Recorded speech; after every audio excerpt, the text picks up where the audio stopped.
Banjir setinggi 2 meter masih menggenangi kawasan perumahan di Tangerang.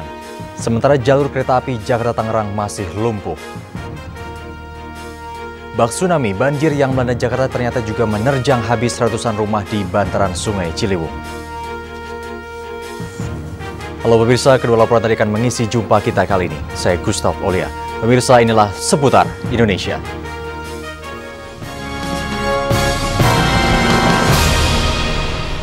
Pemirsa, banjir dengan ketinggian mencapai 2 meter hingga kini masih menggenangi perumahan Total Persada di Kelurahan Gembor, Kecamatan Priuk, Tangerang. Sementara di kawasan Pasar Sangiang di sekitar perumahan tersebut, meski banjir sudah surut, para pedagang tak bisa langsung berjualan.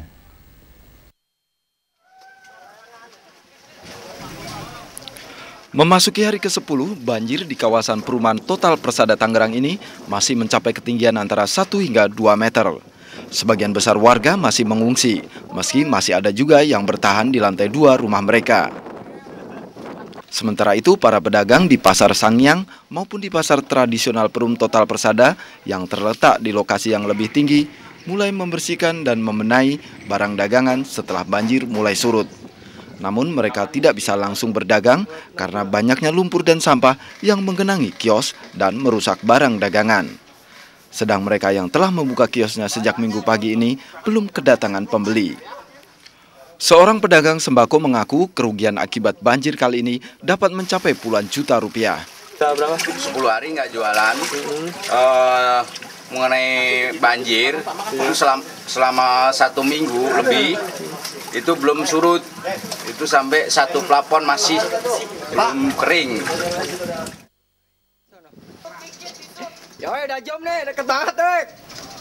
Aktivitas perekonomian masih relatif lumpuh karena warga sebagai pembeli masih dilanda banjir.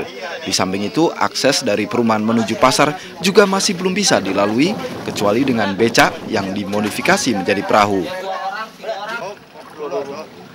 Jauh banget Bu belanjanya Bu? Di sini tuh di pasar. Tiap hari naik gini Bu ya? Naik becak kemarin perahu. Kalau harga gimana Bu? Harga barang Bu? Apanya? Harga barang di pasar Bu? Oh, agak naik, berasnya 52. Beras naik ya? Iya. Diperkirakan hingga sepekan ke depan, para pedagang di kedua pasar tersebut belum bisa berjualan karena selain tempatnya masih digenangi lumpur, ruas jalan menuju kedua pasar juga masih terendam banjir. Dari Tangerang, Banten, kontributor RCTI Ahmad Jamaluddin melaporkan.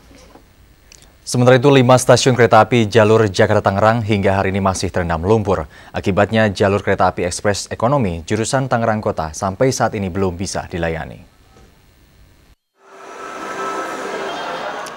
Banjir yang merendam sebagian besar wilayah Jabodetabek pekan lalu mengakibatkan terputusnya jalur kereta api antara Jakarta dan Tangerang. Warga yang biasanya menggunakan kereta api ekspres ekonomi jurusan Jakarta-Tangerang dan sebaliknya masih harus bersabar karena 5 stasiun besar yang menghubungkan kedua kota masih terendam lumpur.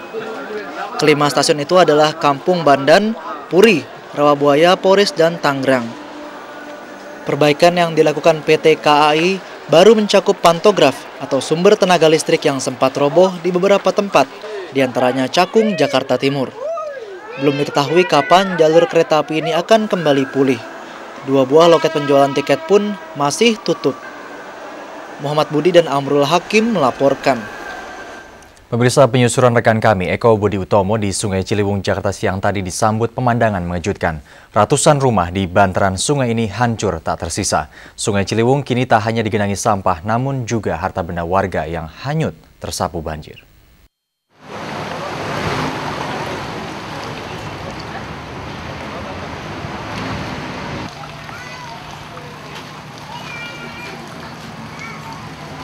Bantaran Sungai Ciliwung tampak begitu berbeda saat kami melakukan penyusuran menggunakan perahu karet dari wilayah Cawang Atas hingga Manggarai, Jakarta Selatan hari Minggu. Nyaris seluruh rumah hancur dihantam banjir di sepanjang 3 km bantaran sungai yang kami susuri ini. Setelah banjir surut, tidak hanya sampah yang menggenangi Sungai Ciliwung. Barang-barang milik warga juga banyak yang hanyut terbawa arus. Sejumlah warga mengaku saat banjir melanda akhir pekan lalu tidak banyak barang yang bisa mereka selamatkan.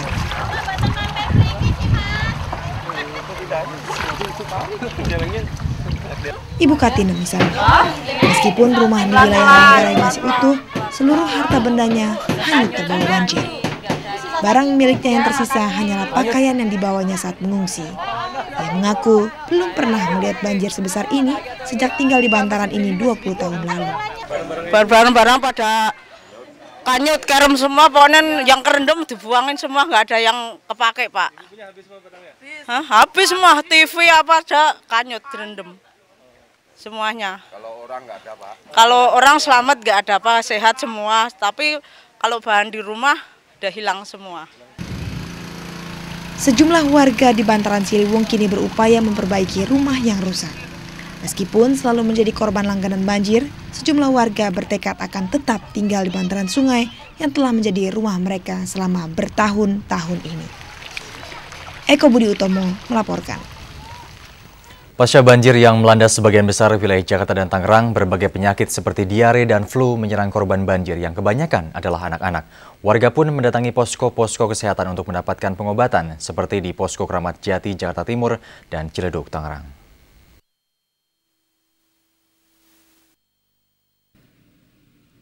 Sadam tampak lemas di pangkuan kakaknya. Balita berusia 19 bulan ini hanya terdiam saat diperiksa oleh petugas paramedis di posko kesehatan di Cililitan Kecil, Kecamatan Kramat Jati, Jakarta Timur. Ia adalah satu dari sekian banyak anak korban banjir di daerah Cililitan Kecil yang terserang diare setelah air surut. Zakia, ibu Sadam, mengatakan anaknya sudah 2 hari terkena diare. Sakit berak-berak. Mulai kapan sih berak-berak? 2 hari, dari hari Jumat. Oh, berak-beraknya apa? Cair atau apa? Cair. Ada keluhannya apa? Selain berak apa? Panas badan mungkin ya? Oh, enggak, belum. Panas belum sih, tapi nangis aja mulu, nggak mau makan. Nggak mau makan? Susah. Sementara itu, posko kesehatan di lapangan Ciledug Indah hingga hari ini masih terus memberikan bantuan kesehatan bagi sekitar 2.500 warga perumahan Ciledug Indah 2 yang terendam banjir pekan lalu. Menurut tim dokter relawan, sebagian besar warga menderita penyakit seperti batuk, demam, dan gangguan pernafasan. Rianto Wicaksono, Suryadi, dan Dani Syahalam melaporkan. Pemirsa, hari ini warga dan ribuan aparat di Jakarta melakukan pekerjaan melelahkan membersihkan ibu kota yang penuh dengan sampah dan lumpur. Banjir selama kurang lebih sepekan menyisakan belasan ribu ton sampah di Jakarta. Diperkirakan butuh waktu 1 minggu hingga Jakarta benar-benar bersih kembali.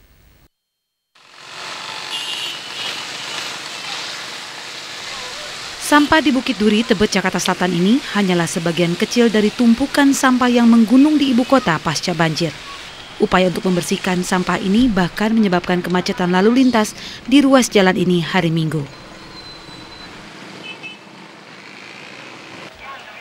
Kondisi pasca banjir di kawasan perumahan Bukit Duri pun tidak kalah memprihatinkan. Tidak hanya sampah, lumpur tebal menunggu dibersihkan.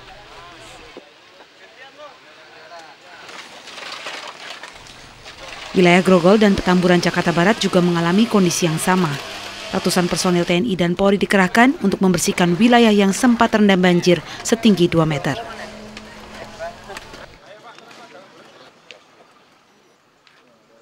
Pemprov DKI Jakarta memperkirakan volume sampah pasca banjir di ibu kota mencapai belasan ribu ton. Menurut Wakil Gubernur DKI Jakarta Fauzi Bowo, menumpuknya sampah ini menjadi alasan mengapa banjir sulit dikendalikan. Hingga kini, Dinas Kebersihan DKI telah menyewa 163 truk untuk mengangkut sampah pasca banjir. Pembersihan diperkirakan memakan waktu 1 minggu. Itu pun jika Dinas Kebersihan mampu mengangkut 8.000 ton sampah per hari. Tahun 2002 kita memerlukan paling sedikit 1 minggu. Tahun 2002. Sekarang kan dampaknya lebih besar, mungkin lebih lama. Tapi saya ingin menggarisbawahi bahwa kita sekarang menggunakan tenaga lebih banyak.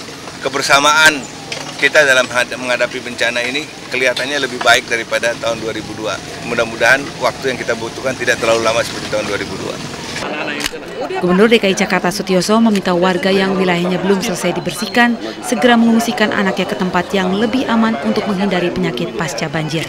Jika diperlukan, warga tetap ditampung di tempat pengungsian hingga wilayahnya benar-benar bersih. Tim Liputan RCTI melaporkan. Kebiasaan buruk warga Jakarta membuang sampah sembarangan turut andil dalam musibah banjir yang melanda Jakarta dan Tangerang pekan lalu. Laporan selengkapnya di Seputar Indonesia.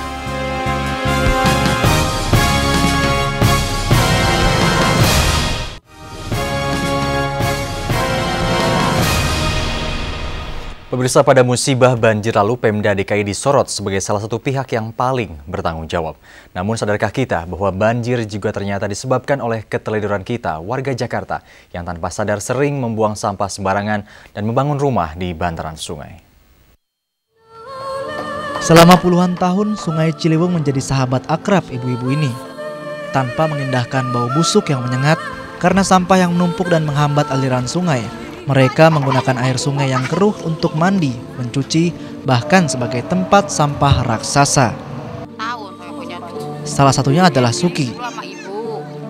Banjir yang menjadi langganan warga bantaran Kali Ciliwung merupakan buah dari tindakannya selama ini. Itu kalau sehari-hari buang sampah di sini, Bu, di kali? Ya, kadang-kadang ya diikat, kadang-kadang buang ke depan. Buang ke depan di mana tuh? Pasar kan ada yang kalau pakai mobil. Buang ke depan di sini buangnya? Di sana ke depan. Kalau yang timbang plastik-plastik itu sih ke kali. Ke kali, Bu, ya? Iya. Ibu mau nggak berubah ke hidup yang lebih bersih ya, gitu, Bu? Pengen lagi. Tapi gimana? Uang nggak ada. Kalau di rumah di luar kan pasti mahal. Pengen sih saya cita-cita pengen keluar dari sini. Rumah yang bersih, Bu, ya? Iya.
Turut menjadi penyebab tersumbatnya saluran air yang mengakibatkan banjir di wilayah Jakarta.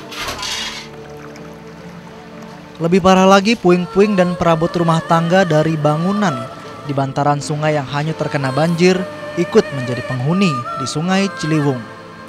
Bahkan menurut Walhi, hampir seluruh sungai yang melintasi Jakarta kini mengalami pendangkalan akibat banyaknya sampah yang hanyut dan menumpuk di pintu air.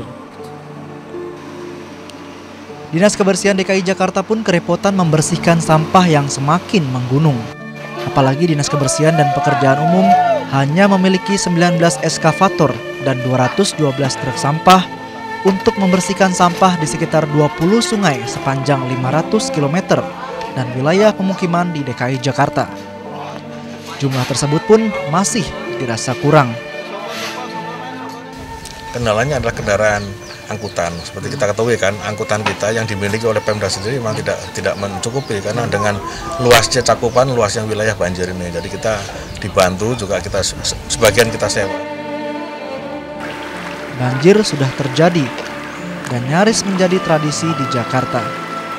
Namun dengan kesadaran penuh warga Jakarta untuk berdisiplin membuang sampah pada tempatnya, bukan sekedar impian untuk memiliki Jakarta yang bebas banjir. Salah satu cara yang ampuh untuk mencegah terjadinya banjir lagi adalah warga di bantaran sungai harus berhenti membuang sampah ke dalam aliran sungai dan juga tidak mendirikan rumah di bantaran sungai. Namun warga juga berharap agar Pemda menyediakan tempat pembuangan sampah yang terjangkau dan juga lahan tempat tinggal agar mereka bisa turut merasakan tempat tinggal yang bersih dan juga sehat. Dari bantaran Kali Ciliwung, Bima Marzuki dan Narto Wiratmo melaporkan. Jadwal transportasi di Jawa Timur kembali terganggu setelah tanggul di pusat semburan lumpur pagi tadi jebol. Laporannya sesaat lagi.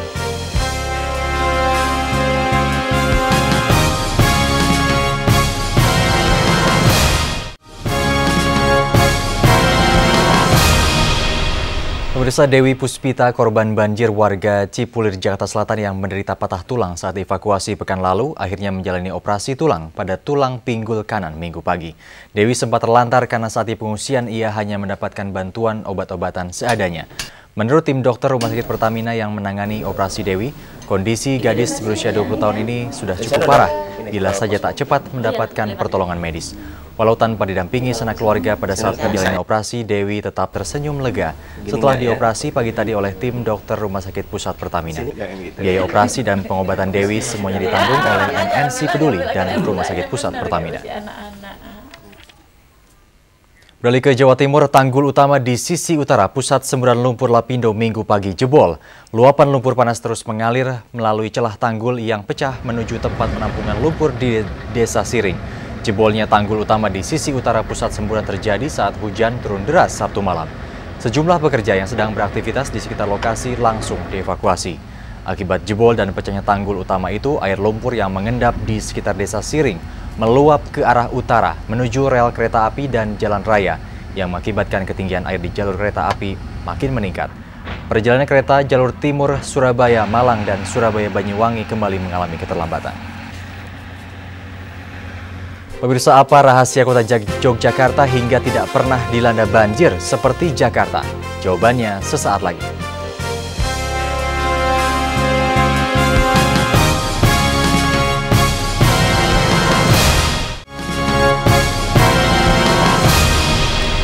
Pemirsa, Jakarta mungkin bisa belajar dari Yogyakarta. Sederas dan selama apapun hujan turun, Jogja tidak pernah khawatir kebanjiran. Mengapa? Karena kota ini punya banyak saluran air hujan atau gorong-gorong yang masih terawat dan berfungsi baik hingga kini.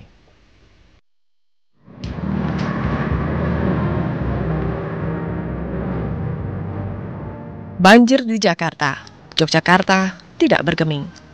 Kota ini tetap tenang dan damai, meskipun hujan yang turun sederas dan selama di Jakarta. Setiap sudut kota gudeg ini punya saluran air hujan atau gorong-gorong, atau warga Jogja menyebutnya riol.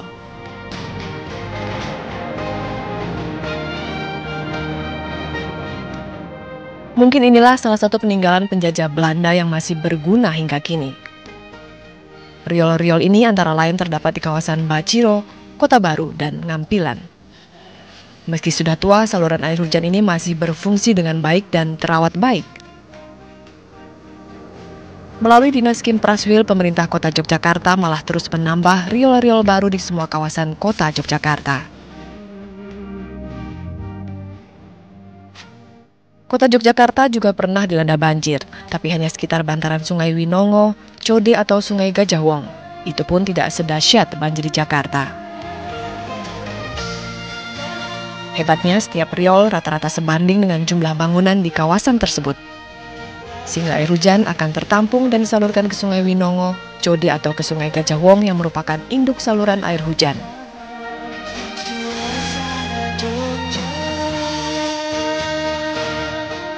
Setiap 5 meter saluran air hujan ini terdapat lubang yang berfungsi sebagai jalan masuk air. Warga Jogja menyebutnya drill. Karena berada di bawah tanah, saluran air hujan ini cepat mengalami pelumpuran. Untuk itu, Dinas Kim Praswil secara teratur melakukan pembersihan. Kepala Dinas Kim Praswil Kota Yogyakarta, Eko Suryo Suharsono mengatakan, Jogja bebas banjir juga berkat partisipasi masyarakatnya. Namun demikian, tetap peran serta masyarakat memang kami mengakui cukup baik, karena tidak banyak kotoran-kotoran yang dibuang di jalan atau di tempat-tempat lain, sehingga tangkapan-tangkapan air hujan yang ada di jalan atau di dalam kampung itu tidak tersumbat oleh kotoran-kotoran. Dan satu hal penting yang tidak dimiliki Jakarta, kota Yogyakarta belum pernah terendam banjir karena masih banyaknya tanah lapang atau tempat resapan air hujan. Salah satunya alun-alun Keraton Yogyakarta. Sigit Purwita dan Sarjono melaporkan. Dan pemirsa, sampai di sini jumpa kita. Saya Gustaf Olia, terima kasih atas perhatian Anda. Sampai jumpa.